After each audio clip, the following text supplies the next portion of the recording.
اللهم صل على محمد وآل محمد. اعوذ باللہ من الشیطان اللعین الرجیم. بسم اللہ الرحمن الرحیم. الحمد للہ الذی ہدانا لحمدہ وجعلنا من المتمسکین بولایت علی بن ابی طالب.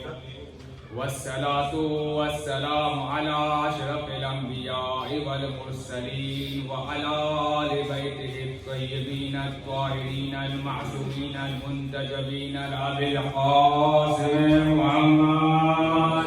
اللهم صل على محمد وآل محمد. ولعنة الدائمة على أعدائهم أجمعين. أما بعد فقد قال اللہ تبارک وتعالی فی کتابہ المجید وفرقانہ الحمید وقولہ الحق وہو اصدق الصادقین. بسم اللہ الرحمن الرحیم. وابتغوا الیہ الوسیلہ. سلام. اللهم صل على محمد وآل محمد. علماء کرام، مشاہیر عظام تشریف فرمائیں، اساتذہ کرام یہاں موجود ہے اور آپ حضرات کی موجودگی میں لب کشائی کرنا گویا جسارت کرنے کے مترادف ہے، لیکن الامر فوق الادب کے تحت حاضر ہوا ہوں اور تاکہ سیدہ کے ذاکروں میں ایک نام شمار ہو سکے. جیسے بازار مصر میں جب یوسف کو فروخت کے لیے لایا گیا تو ایک بڑا مجمع تجار تھا، بہت بڑے بڑے تاجرین موجود تھے. دیکھا ایک ضعیف خاتون وہاں موجود ہے اور مالی اعتبار سے بھی بہت ہی زیادہ کمزور ہے. تو بڑے بڑے تاجروں نے کہا کہ کیا تجھے نہیں پتا کہ یہ بازار مصر ہے اور یہاں بڑے بڑے تاجر موجود ہیں، تو اس غلام کو خرید نہیں سکتی؟ تو وہ عورت کہتی ہے کہ میں اس غلام کو خریدنے آئی بھی نہیں ہوں، میں تو چاہتی یہ ہوں کہ میرا نام یوسف کے خریداروں میں آ جائے. تو بس اسی کے تحت جو ہے وہ آپ کے سامنے حاضر ہوا ہوں کہ تاکہ کل روز محشر ذاکر جناب سیدہ کے اندر ہمارا بھی نام شمار ہو. قرآن مجید کی ایک آیت کی تلاوت کرنے کا شرف حاصل کیا. ترجمہ آپ سب حضرات جانتے ہیں. اللہ تعالیٰ فرماتا ہے کہ تم اس تک پہنچنے کے لیے وسیلے کو تلاش کرو. جب وسیلہ بنایا جاتا ہے تو تین چیزیں ہوتی ہے. ایک ہے وسیلہ بنانے والا یعنی ہم جسے وسیلہ بنایا جائے. دو نمبر تین وسیلہ بنایا جا رہا ہے تاکہ کسی تک پہنچا جائے. سب سے مضبوط وسیلہ جناب سیدہ کی ذات.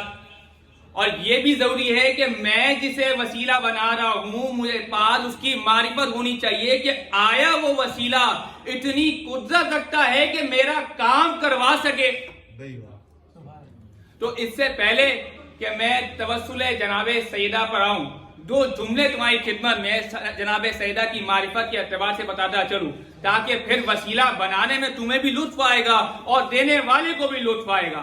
بھئی کون ہے سیدہ کی شخصیت؟ ذرا سنتے جائیے کہ جو دو زنان عالم کا فخر ہے، حوا کا افتخار ہے، مریم کا فخر ہے، جس کے قدموں کی غبار جنت کی حوروں کی آنکھوں کا سرما ہے، جس کے دروازے پر جبرائیل ہاتھ باندھے نظر آتا ہے. بھائی سلمان مٹی جمع کرتا ہوا نظر آتا ہے. بھائی ابراہیم کو جو نجات دے، آدم کی بخشش کروائے، جو چلے تو لگے کہ رسول چل رہا ہے. بھائی جس کے لیے نبوت اپنی جگہ سے اٹھ جائے، جس کی طہارت پہ اللہ گواہی دیتا نظر آئے. بھائی جو مسکینوں کو کھانا کھلائے تو اللہ آیتیں نازل کرے، جس کے نور کے بارے میں اللہ آیتیں نازل کرے، جو نماز پڑھے تو اللہ آیتیں نازل کرے. ایک جملہ تمہاری خدمت میں کہتا ہوا جاؤں گا. کوئی پوچھے کہ فاطمہ کسے کہتے ہیں تو کہہ دینا کہ اللہ جس کی شان میں قصیدے کی صورت میں قرآن لکھے اسے فاطمہ کہا جاتا ہے.